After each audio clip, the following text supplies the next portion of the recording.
আগামী সপ্তাহের শুরুর কয়েকদিন বৃষ্টি হতে পারে বলে জানিয়েছে আবহাওয়া অধিদপ্তর। এই সময়ে তাপমাত্রা আরও কমতে পারে, অর্থাৎ শীতের অনুভূতি বাড়তে পারে।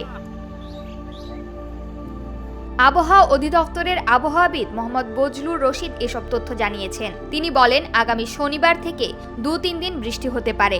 মাঝে মাঝে এমন বৃষ্টি হয়। বৃষ্টির পর থেকে সারা দেশের তাপমাত্রা কিছুটা কমতে পারে, আর জানুয়ারি মাস থেকে শীতের তীব্রতা বাড়তে পারে।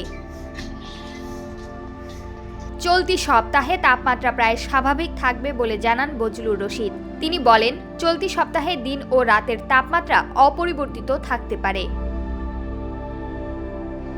আগামী 2 দিনের পূর্বাভাসে অধিদপ্তর জানিয়েছে, এই সময়ে অস্থায়ীভাবে আংশিক মেঘলা আকাশ সহ সারা দেশের আবহাওয়া শুষ্ক থাকতে পারে।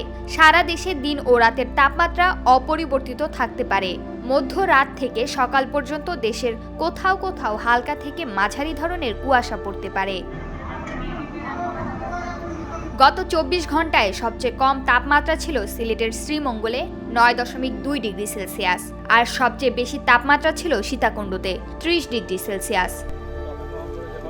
প্রমাকান্তা কোয়েল, বার্তা 24।